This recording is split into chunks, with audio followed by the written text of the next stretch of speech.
Of today, which is the SABC's consultation process on the retrenchments. We now cross live to our reporter Nozintombi Miya, who is with CW's Aubrey Tshabalala and Bemawu's Hannes de Buisson. Hey, Nozintombi.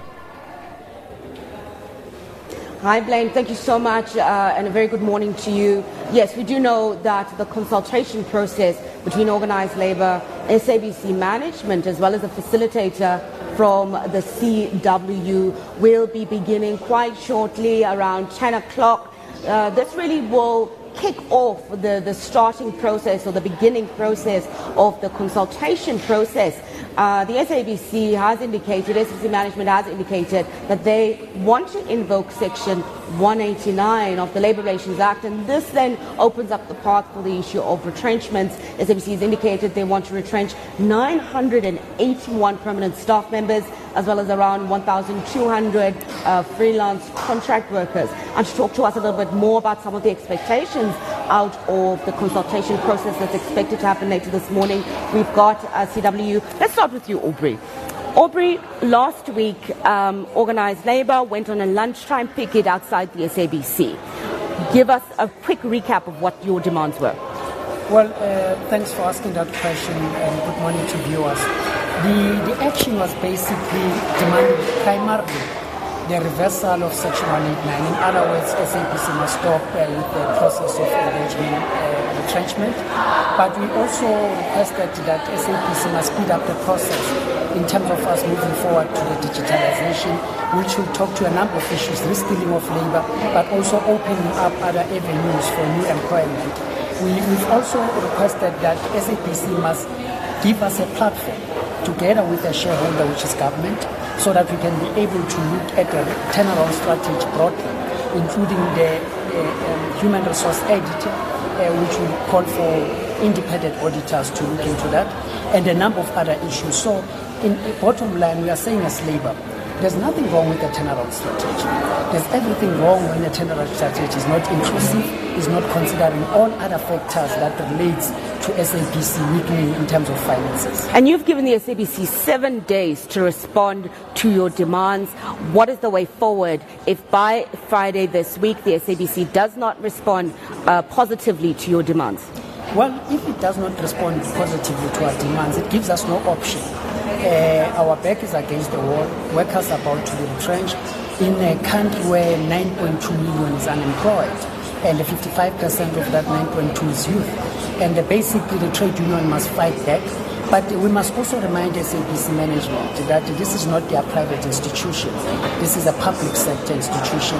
We therefore have to include the government in a process where we are making sure that we defend the sovereignty of the SABC, but as well of the institution itself. All right, Hannes, let's bring you in right now.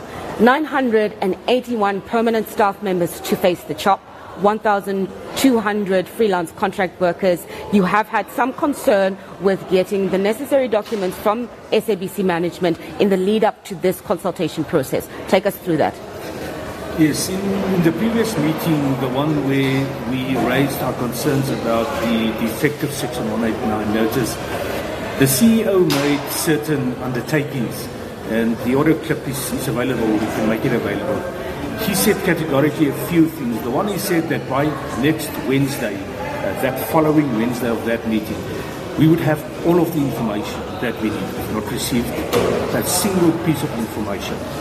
Despite us having written to the SABC earlier this week, where we requested them information that would enable us to meaningfully enter into the consultation process with the SABC. The CEO also said that regional representation will be allowed. Regions will be represented here. Our regions were not invited. They did not receive any invitation from the SABC. No travel arrangements were made. So, of course, those are issues that we are going to raise this morning in this particular meeting, where we said that the SABC is not following a fair and transparent process. They are excluding people, and of course we need information. We did receive some unverified information. Yes, talk us through about that. That information, it's quite interesting information. What does it say? Yeah, it's fairly shocking if one look at that information. It seems that when one look at the figures that the SABC intends to get rid of about 37% of its news staff, 136 radio news people, and a lot of cuts in other divisions as well. That adds up to the 981. The figure of freelancers has since decreased to about 1,003, but also news being the hardest hit by this.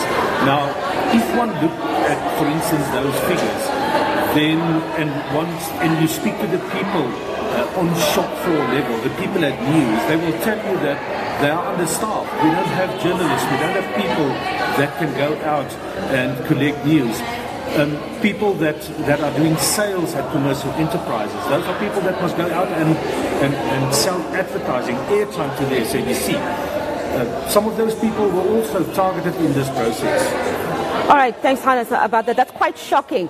As you said, it is unverified information that you've received. The numbers of how many people will face the chop, this is surely very concerning for you, Aubrey. This must be quite concerning with the numbers that are coming out. Absolutely, and it's bordering the line of purging, because at the same time, the very same vacancies that are identified, on the other end, they are advertised for people to apply for those positions. So the first initial statement made by SABC was to say they are cutting jobs because they want to cut costs. How is it possible that you cut the same workers but you want to employ at the same part? So it shows you that the intention is not necessarily to cut costs, but just to do away with certain people at SABC and bring your own people. So it borders the line again of nepotism. Those are the things that we have to harshly fight against so that we are able to save SABC. When we spoke about the interference of editing. Yes. These are the areas that we're talking about. So where people are just removed and put your own people so that whatever you want to drive in terms of editorial, then you can go through that. Yes. Hannes, what are you anticipating is going to happen in this consultation process this morning? Well, we're certainly going to raise the issue about the fact that we didn't receive the information, that a fair process has not been followed up until now. And of course, the most important thing is the fact that the SABC has jumped into a Section 189 process as a first resort, opposed to a last resort. So we are going to raise that in this particular meeting. Fortunately, this has been chaired by and facilitated by the CCMA. We hope that the Commissioner is going to be following a fair process, that he is going to give us direction, specifically in terms of the information that we requested, and of course in terms of the people that must attend this particular meeting. As unverified as the numbers are, in terms of the numbers for each division, talking about the numbers and putting them out there in the public forum, will that not create more panic than it will create a resolution towards a proper facilitated process? Well, those are unverified information at this point in time. We will wait for the SABC to present, if ever, the correct figures. But of course, we believe that employees have the right to know if their particular divisions and sections are being targeted. What is quite interesting is one look at the information is that Group Finance, who has been in the Guma time, has been stocked with a number of chartered accountants coming at 96 million rand a year, has not been touched. Members on shop floor level says if those people don't come to work today, tomorrow and for the rest of the year, the SABC would not even feel that. So we believe that this whole numbers game that's been played now is incorrect. It's not informed, and we want to see a strategy from the SABC side, a structure. There must be a rationale for each and every job that they want to cut. We've not seen that ever up until today, and we don't know if we're going to see that. Hannes, just your final thoughts. If your concerns are not adequately addressed today in this meeting, will you still continue with the consultation process? We cannot not continue, but what we are definitely going to do, or considering to do at this point in time, is, for instance, if one look at the list that has been circulated unverified now, unverified. Yes. For instance, something on top of my head, the SAP system, which is the computer system of the SABC. They are saying that one person must leave there. Yesterday, they advertised the position. Now, we've been complaining about the advertising of positions because if they do fill those positions, the obligation in terms of Section 189 to redeploy people is going to be closed for those people. So what we consider doing is taking an urgent application to the Labour Court to stop the SABC from advertising positions and to then provide us with the necessary information so that we can be on an equal footing when we start this process. And of course, what we are going to request the CCMA today is to direct the SABC to go back to step one, which is to involve the entire organization in this turnaround strategy, to get a proper strategy on the table where everyone would know what that is. Employees at the SABC doesn't know. You can ask anyone on any level. This is kind of a state secret what this the turnaround strategy of the SABC is, but people must face the chop as a result of that. Yes. Aubrey, Hannes is saying possible legal action will be taken if the vacancies continue to be open. Will you, as CW, be continuing with the consultation process if your concerns are not addressed? Well, firstly, I must indicate that we are solid, Bemawu and CW, on this matter. Decisions that we are taking them collectively. So definitely when we take a decision to take a SABC to Labour Court, we'll do it collectively. Yes. In other words, it further exposes management of the weaknesses that SABC has in terms of its own resources.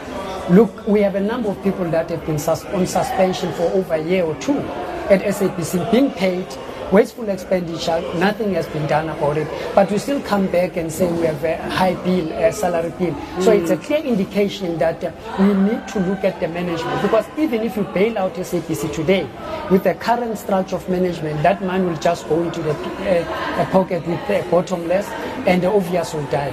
All right, thank you so much, Aubrey from CW, Hannes from Bemawu, giving us their thoughts leading up to the beginning, really, of the consultation process between organized labor and SABC management around the issue of the retrenchment and the invokement of Section 189. It is a very difficult time for staff, for management. Retrenchment processes is not a very easy process, and we assume that with the facilitation of the CCMA facilitator, both management and organized labor will be able to come to a resolution that will see the SABC grow in financial stature. For now, it's back to you in the studio. Blaine. Nozi, thank you very much indeed for that. Nozintombi Miya, live in Johannesburg.